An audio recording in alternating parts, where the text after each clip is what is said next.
one of the best tools to get such a big message across? Well, I think so often we get wrapped into our ideological positions, you know?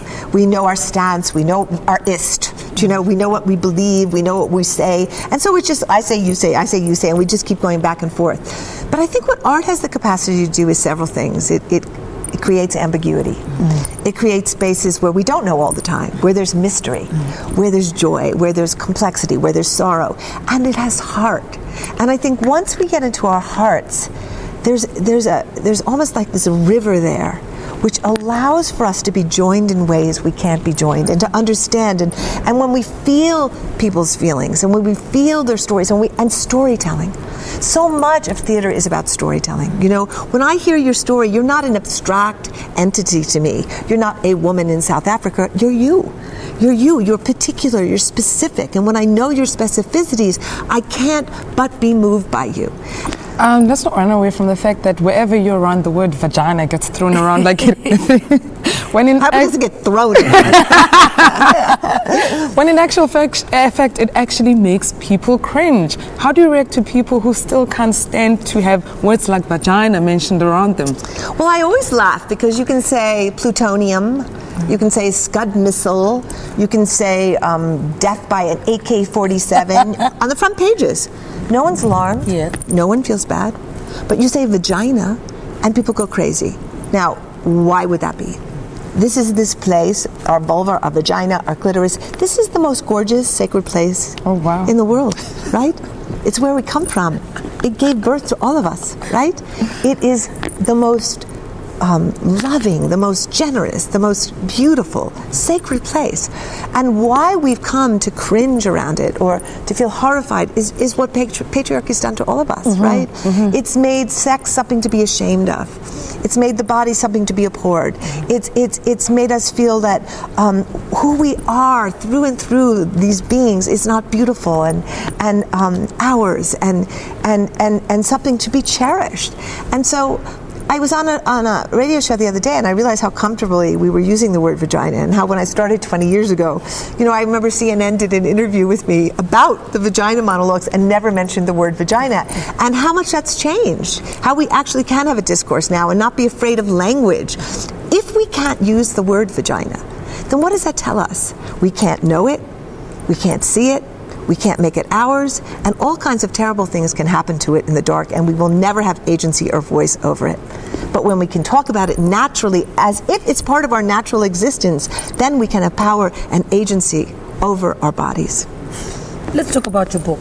I read somewhere that there's a vulnerability and a truth about this book. Is it something that you went out of your way to make sure that it comes out? And speak to us about that vulnerability moment and what it meant for your security and your space. Well, In the Body of the World is a memoir of cancer and connection. And I went through very bad cancer 4.5 years ago, stage 3/4 uterine cancer, where I almost died.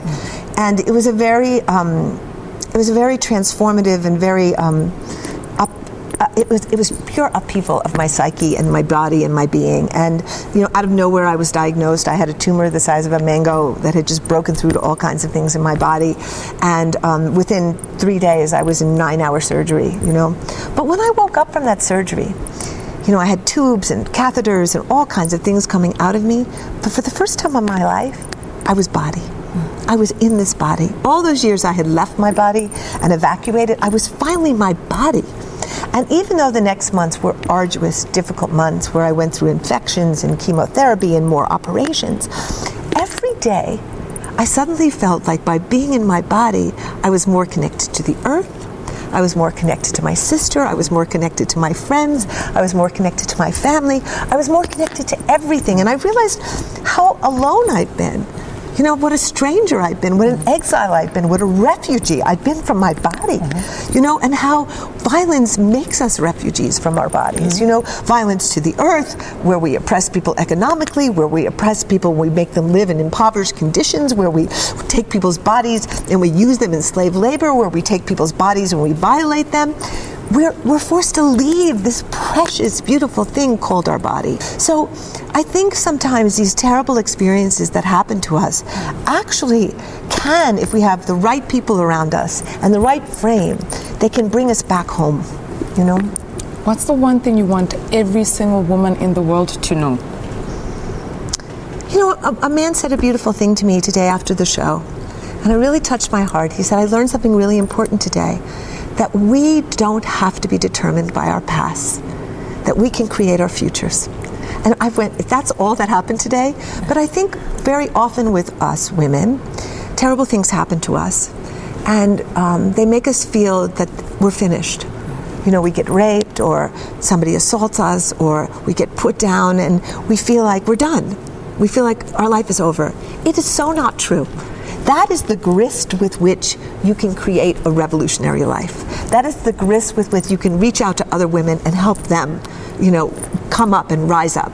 And I think if I've learned anything in this life, you know, when we are able to use our suffering to help somebody else rise up, we get better. You know, it's pretty simple. It's pretty simple, but it's like the most complicated thing in a way, right? We think, oh, if I take it for myself, if I hoard it for myself, if I keep this to myself. Actually, what it does is make you feel lonely. But when you see somebody who's suffering and you go, okay, I've been there, I'll reach out, I'll pull you up, then all of us get pulled up and we all rise. Eve, before we let you go, what would you say to your 16-year-old self? If you could advise her differently and she could do something different, what would you say to 16-year-old Eve? I would say I'm really sorry what happened to you. I'm sorry you got treated so badly. And I see you, and I believe in you, and I know you're going to get out of this. Eve Ensler, you're amazing. Oh, thank you very much.